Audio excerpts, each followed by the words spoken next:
The argument that globalization should be credited for gross world product growth is a false one.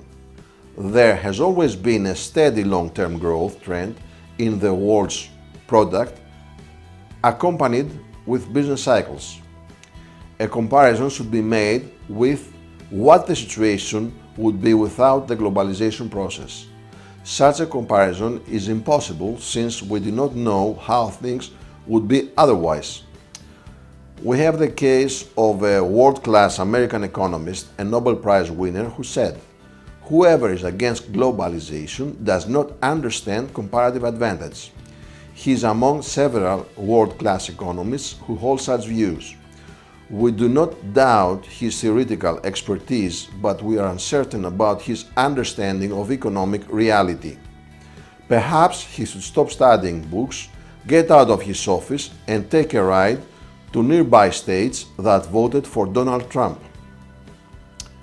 There are two problems with economic professors. First, you need at least a bachelor degree in economics to understand them. Second, they know very well economic theory, but they have some difficulty to understand economic reality. They examine economic models that are an oversimplification of reality. These are very helpful, but they should never be mistaken for reality. Reality has many details and unpredictable factors that may change the outcome considerably. Theories are extremely useful if they do not get confused with reality. Mathematical models are also very helpful but cannot predict life accurately. I have not done research on why the theory of comparative advantage often does not apply in real life. That would be a research worth a Nobel Prize. Much of the free trade argument is based on comparative advantage theory. It is very helpful as a theory, but disastrous if it is taken as reality. David Ricardo explicated the theory 2.5 centuries ago in order to complement Adam Smith's theory of absolute advantage.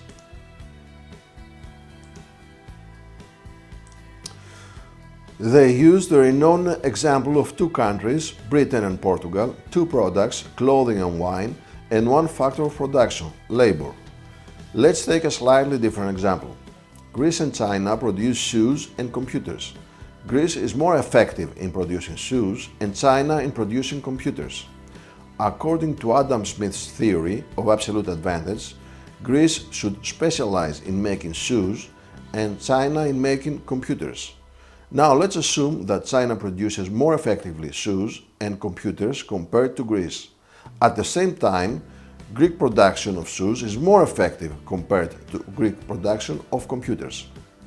David Ricardo's theory proposes that Greece should specialize in shoes, even though China is more effective in doing that. Adam Smith argued that a country should specialize in what it does better than other countries, while David Ricardo that it should specialize in what it does best of all, regardless of if other countries do it better.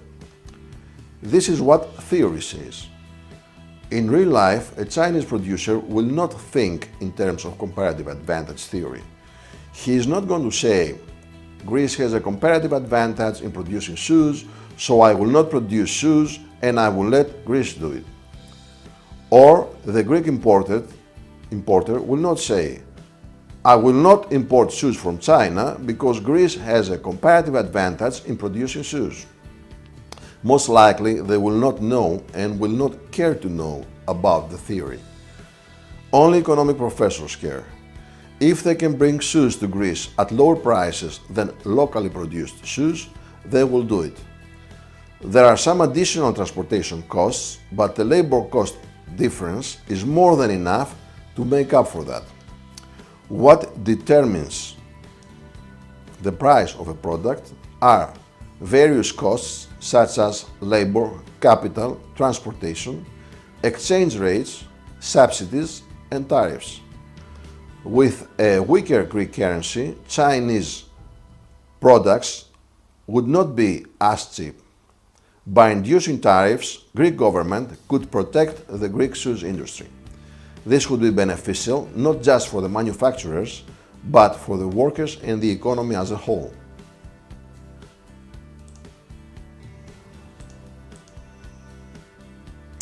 It is possible, but not certain, that with free trade there may be a slight increase in world output.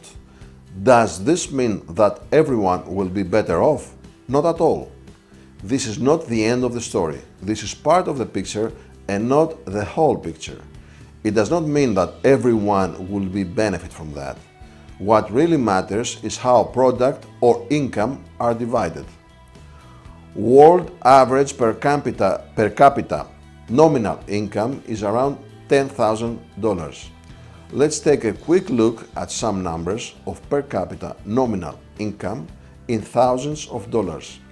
These figures are for 2015 from United Nations.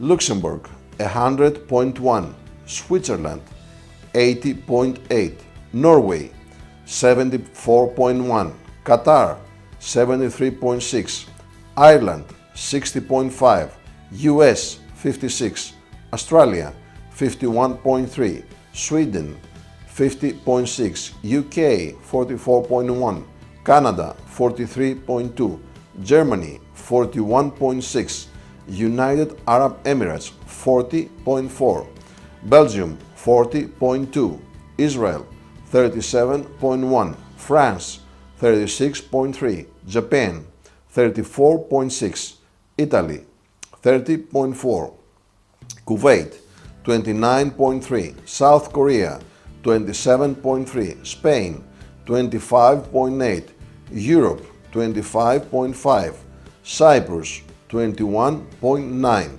Saudi Arabia 20.7, Slovenia 20.6, Portugal 19.2, Greece 17.7, Czech Republic 17.5, Slovakia 16, Argentina 14.5, Poland 12.3, Hungary 12.3, Croatia 11.4, Venezuela 11, Kazakhstan 10.3, World 10, Russia 9.2, Turkey 9.1, Romania 9.1, Mexico 8.9, South America 8.8, Lebanon 8.5, Brazil 8.5, China 8.1, Bulgaria 6.8, Peru 6, Colombia 6, Thailand 5.8, South Africa 5.7, Libya 5.4, Serbia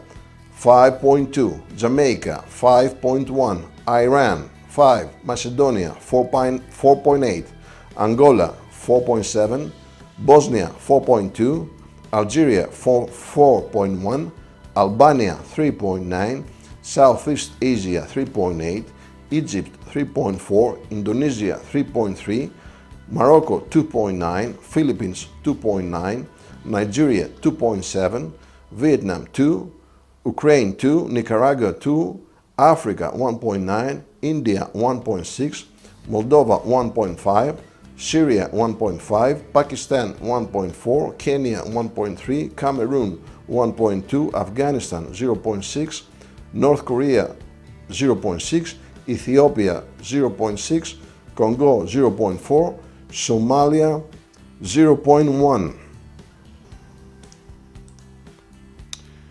European average is lowered because of countries with low income such as Moldova, Albania, Bosnia, Macedonia, Serbia, Bulgaria, Romania.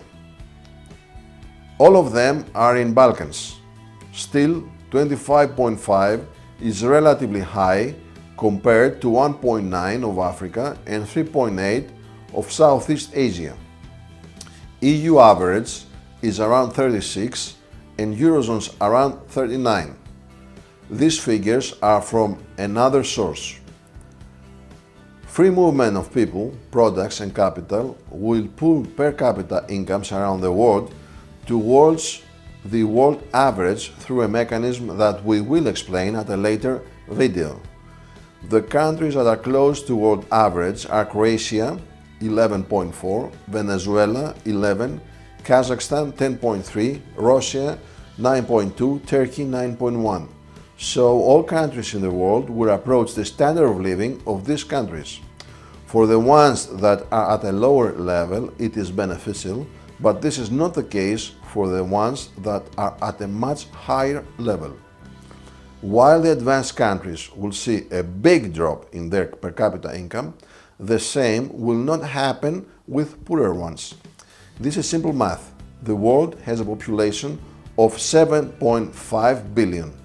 The population in advanced countries is less than a billion. Europe has a population of 743 million, and as I mentioned earlier, some countries are poor. US population is 3.24 million, and for other advanced countries is as follows: Canada 36, Australia 24, Japan 127. The rest of the world is 6 times more, so their income has more weight for the result of the average. Let me give you a quick simple example. If 6 people are making 5 of whatever, and one person is making 40, the average will be 10, 6 by 5 plus 1 by 40 divided by 7, which is much closer to 5 than to 40, because 5 has 6 times more weight. According to IMF data, annual growth is 3.6% for the world, 2.2% for advanced countries, and 4.6% for developing economies and emerging markets.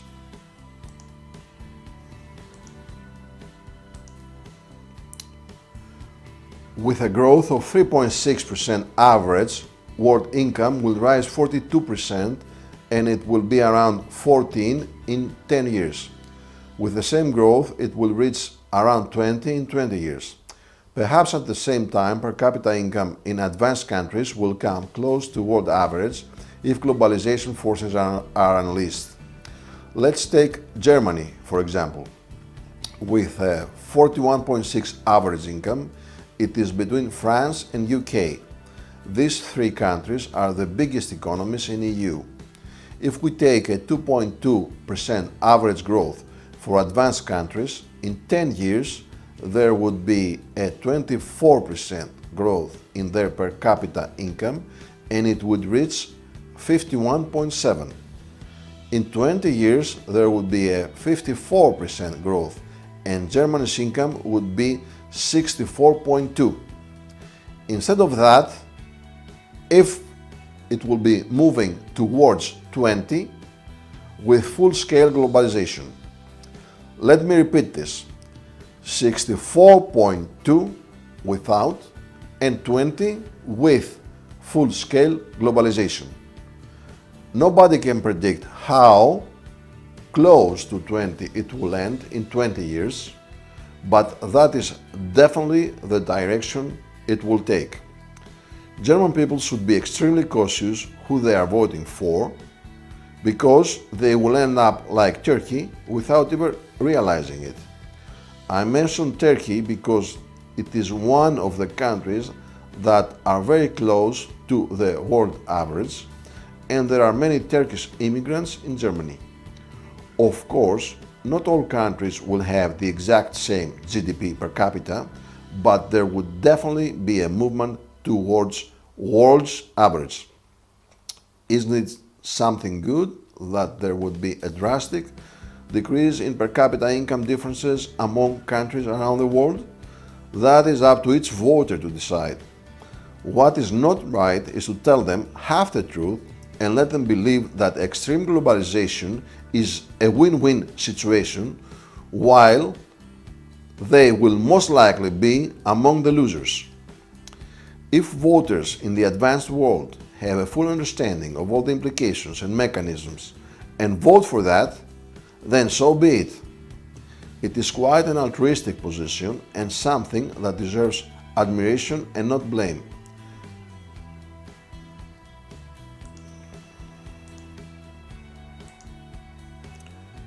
Nevertheless, I believe that the vast majority will not vote for a steep drop in their incomes to help other people in less fortunate places in the world. I think that for most people it is a matter of scale. Most of us that have humanistic values may accept a small drop in our income so that there are no hungry and uneducated children in this world. We will not accept, though, our destruction. Additionally, instead of our loss going to the hungry child in Africa, very often it goes to Chinese, Indian, or multinational corporations, and their stockholders become filthy rich at our expense. Don't ultra-globalists in advanced countries know that? Don't they understand it? As I have said, ultra-globalists belong in one of two categories. They are either naive idealists or evil people who wish to make huge profits from extreme globalization. The idealists have no good understanding of all the mechanisms involved. It is enough for them that this is a win-win situation and they take it for granted, although, as I explained, it is not true. The evil people want your income to get a big drop, not theirs. Their income and fortune will skyrocket, while per capita income differences will get smaller among countries. Income inequality will get bigger within countries. The vast majority of people in advanced countries would see a steep decline in their incomes, but a very small percentage will have a big boost. A president or a prime minister of a country is elected to serve the people of that country and work for their interests. He or she should protect them from all kinds of threats, including economic. On the other hand, some global coordination and cooperation is necessary.